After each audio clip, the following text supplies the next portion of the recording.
Hello, everybody, and welcome to Sports Guys Iowa. We've got a new show that we're going to be kicking off here on this podcast, the Peacock Corner, our first show exclusively developed for the Upper Iowa Peacocks, Iowa's favorite D2 program.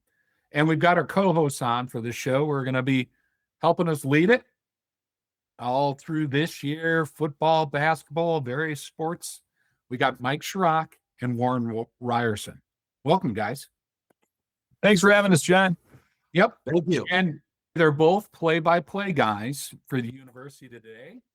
And so today we're going to talk about both the men's and women's basketball team are now approaching the postseason tournament.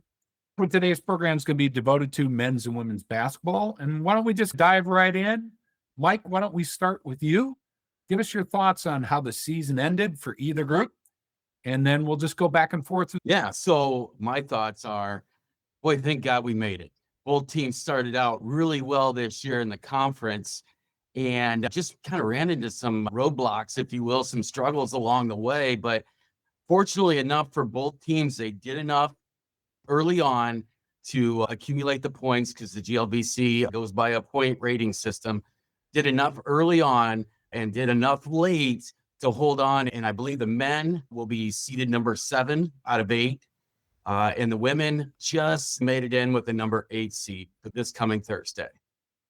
That's great. Warren, you want to add some commentary to that?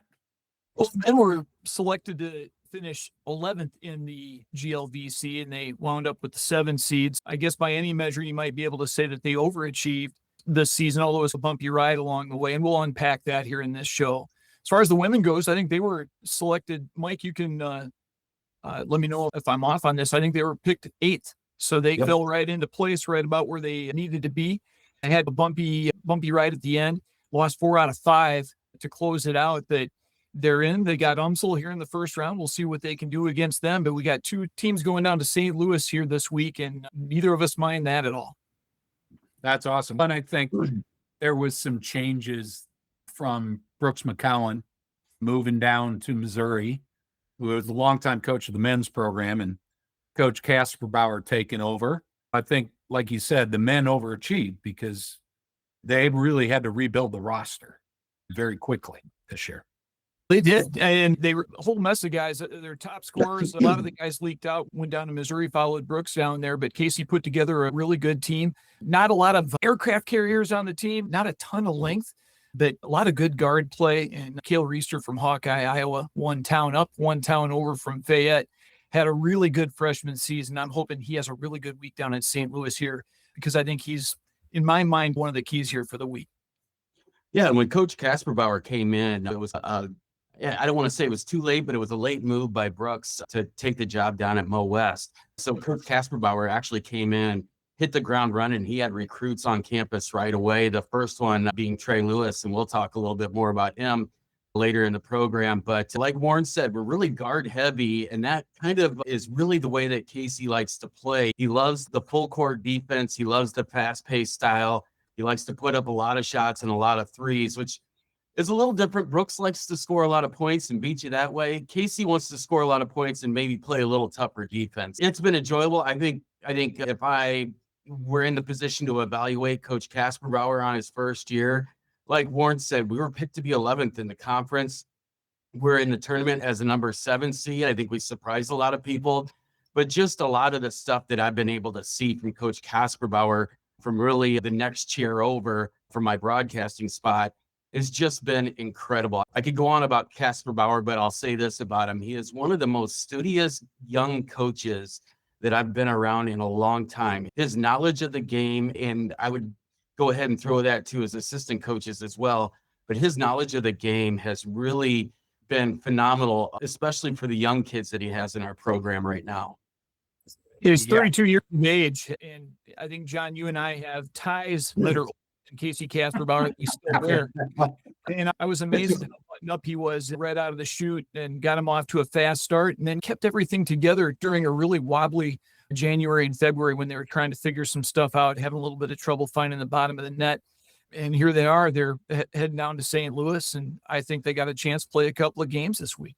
Yeah, and I know we're going to talk about this week and this year, but on the recruiting trail, he is bringing in next year Odslin Lorenzen from ADM here in the central part of the state, who's the all-time leading scorer from ADM.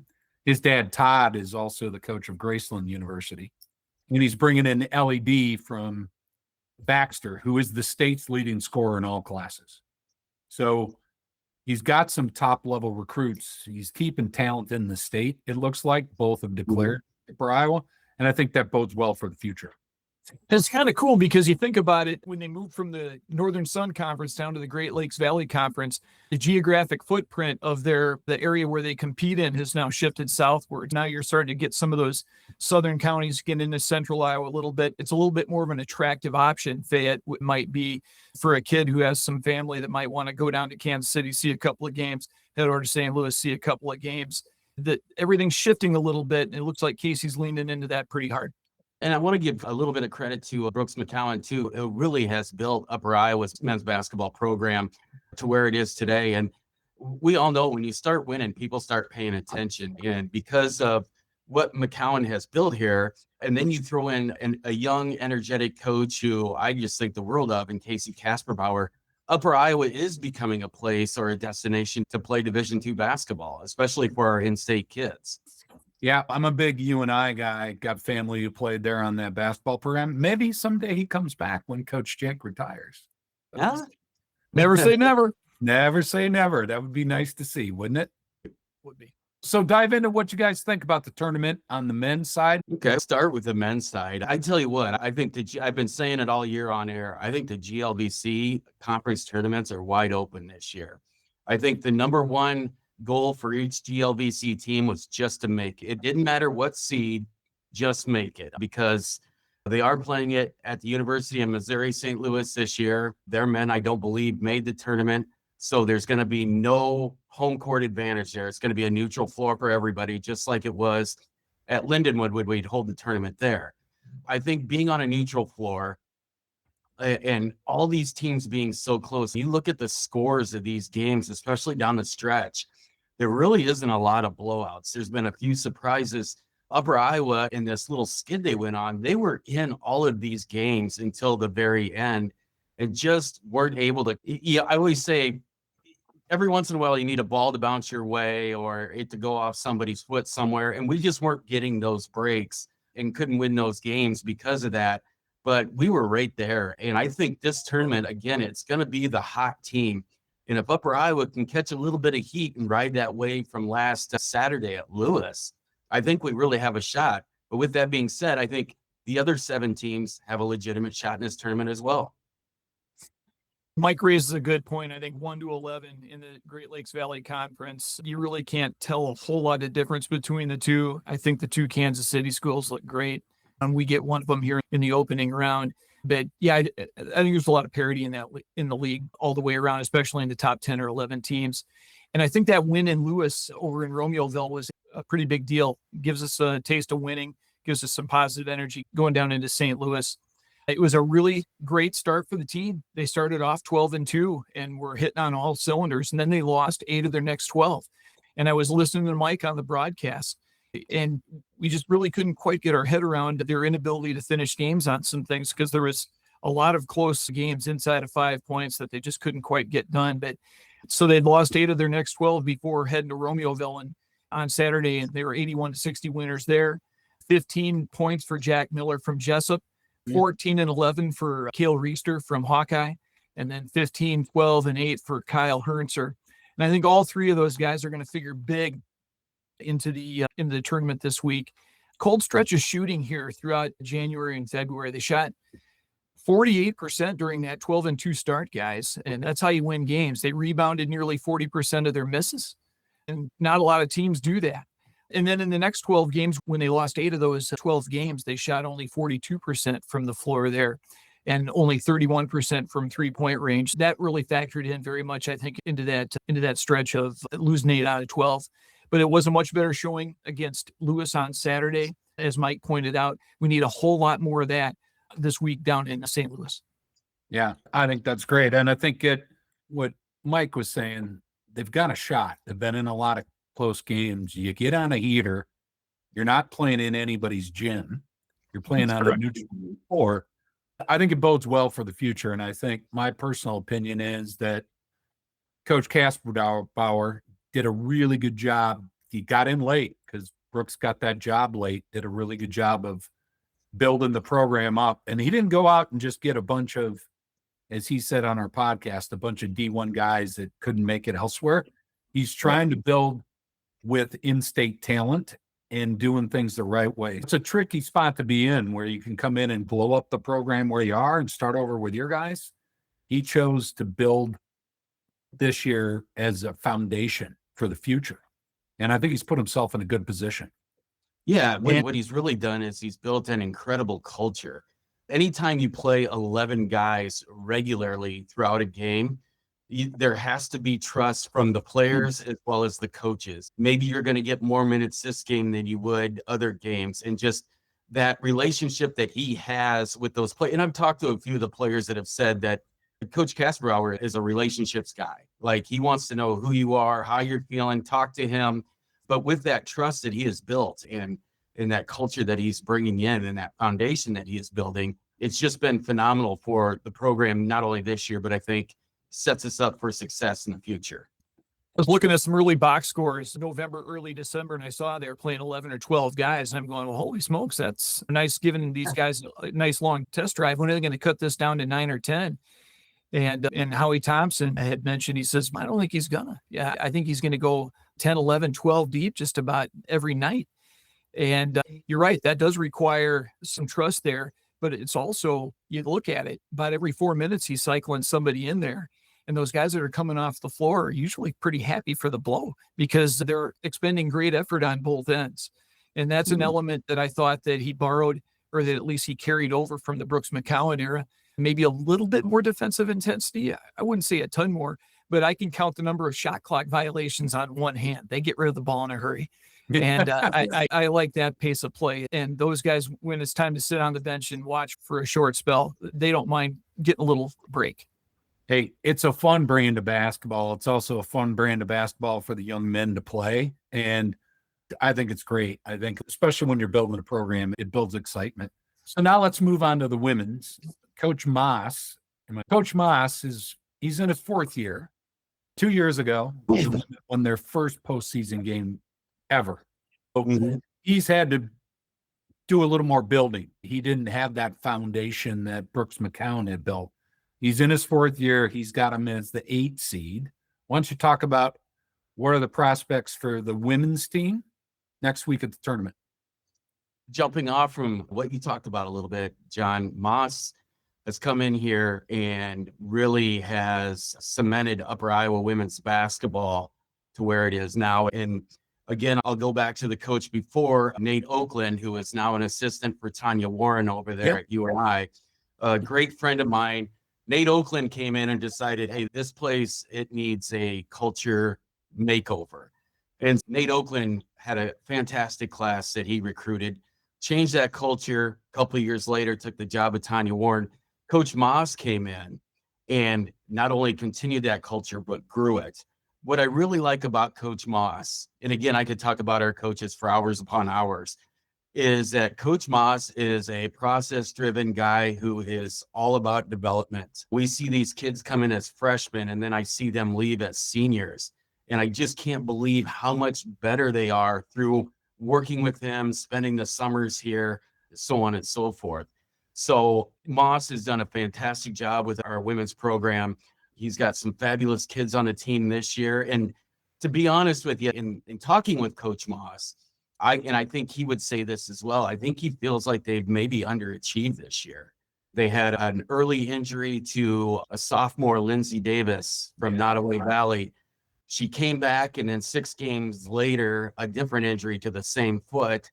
We're hoping she gets a medical red shirt. That took some scoring, that took some experience out of the lineup. But if you look at Coach Moss's lineup this year, he's got Ellie Foster, who was a Wisconsin Green Bay, UNI, and then finally Upper Iowa transfer. This is the first year she's actually played. She sat at Green Bay, sat at Northern Iowa.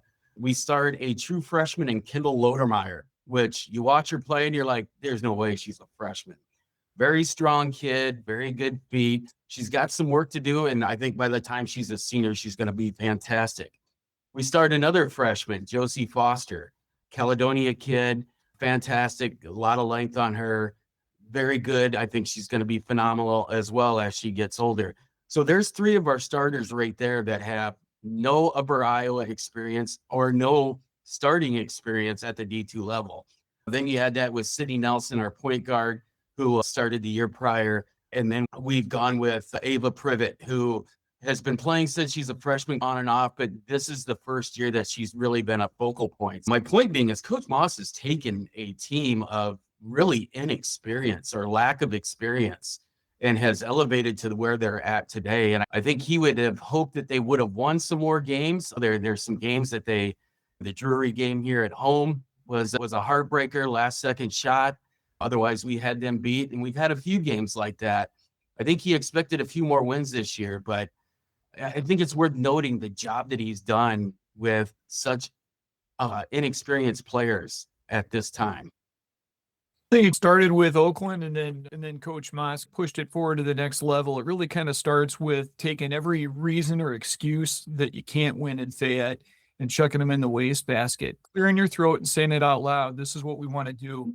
And then building a roster, getting a couple of coaches on your bench that are like-minded, that think and feel the same way, and then get some girls that are bought in and tell them what you expect of them, and then coach them up. And then bringing in enough depth so that if you do have an injury like we had in the middle of the season this year, that it isn't the end of the season. And it certainly wasn't for these girls. Everybody kind of stepped up in their roles, some higher quality minutes for the likes of Kendall Lodermeyer and Eva Privet moving up. And it kind of worked out that way. They, again, picked to finish 8th, wound up 8th. They got a shot at Umsel. I think they're going to have to play probably about their best game of the season to get past them. But you can't win if you don't play. I think the big change, or the biggest thing that I noticed, and the best way to sum it up, is after the last 4 years, they've made the tournament the last 4 years, and they're not satisfied with that anymore. They won that first round game a couple of years ago, and that's really been the benchmark. Now making the tournament is something that they expect to do. They play and they expect to play. Now they want to continue to build on that and hopefully get to a point where they can be in a championship game. While we're all excited that they're in, I think the team is pretty unsettled right now and want more out of this season. Yeah, it's great. They get an opportunity to close, and I think building a program where you've never really made it to even the conference tournament, and you've been doing that the last 4 years. Not every year is going to be an exponential jump, but there's been building blocks to build a strong foundation going, what I would call for the future. I think for both teams, in my opinion, Brooks McCown, if you live in the state, is a well-known name. Dad Marty just retired last week from Wapsie Valley, and McCown family, his brother's coaching at Kennedy. And him leaving, there was a big concern on my part of, oh boy, right? He's the all-time winningest coach. He built it up. Casper Bauer has done a wonderful job maintaining with the opportunity to keep going. And Coach Moss has built himself a foundation to take off. I think both programs are on the rise. And I think they're also bringing in big-time recruits. And the fact that they're bringing in big-time in-state recruits, I also think is really helpful. Yeah, it absolutely is helpful. I know last year when we brought in Lindsay Davis on the women's side from Nottoway Valley, that was the first time in a long time that we have brought what I would call a prominent female high school athlete to Upper Iowa women's basketball. A few years prior to that, we had Jessica Musgrave from South Tama, but Lindsay was on a different level. She scoring a lot of points down there, very successful at Nottoway Valley, and she was a big get for Upper Iowa. And once Lindsay put out on Twitter and her social media that she committed to Upper Iowa, more kids from Iowa started answering the phone when Coach Moss was calling. That's for sure. Yeah, that's great. And then on the men's side, Cale Reister, the Hawkeye kid coming in. I've been paying specific attention to Cale because he's a Northeast Iowa kid. I'm from the area. I like to watch those local kids make good. But also he's a incoming freshman. A lot of freshmen come in and they're just watching for a while. And Coach Kasperbauer put Cale in right away, 20, 30 minutes a night. And I think early on, and Mike, you jump in at any point, I thought he took his lumps early on, but I think it kind of speaks to what happens when you move from playing small high school basketball, moving up a level, playing some big boy college basketball. Everybody gets bigger and faster and stronger except for you. And it just takes a little while. It takes part of a season to absorb some of that and understand really what it takes. When you're headed to the rim up against a guy, the best guy that Postville's got on a Friday night back in West Union, it doesn't require quite as much effort as if you're up against Rockhurst down at Kansas City and you're going up against their big aircraft carrier. So I think Cale got a taste of that right away. Here by the end of the season, he's going to have 800 or 900 minutes of college basketball experience under his belt. And then, again, capping it off here with the conference tournament, he's a different player now than he was because of those 800 or 900 minutes that he's got under his belt. And I'm just looking for big things from him. Going to the rim next year is going to be different. He'll attack that rim differently. He'll defend the rim on the other end differently as well because he's just going to be bigger and he's going to expect it. I have nothing but high hopes for the likes of Cale, and I think that these minutes that he's gotten in his freshman season have been huge. I think that's great. I think it bodes well for both programs. Guys, thanks for kicking off the show. I am really excited, and we're going to be doing this on a regular basis across many sports. And can't thank you enough. It's going to be fun. I know you're bringing guests. You may bring in other fans. You're bringing in coaches. It's going to be fun. It's going to be fun to cover the Peacocks on a deeper basis. And the first time we've had a weekly show on the Peacocks, so we're really excited about it. And if you have ideas, please feel free to share them. And Mike and Warren, thank you for a first great show. Thank you, John. Thanks for all the love you give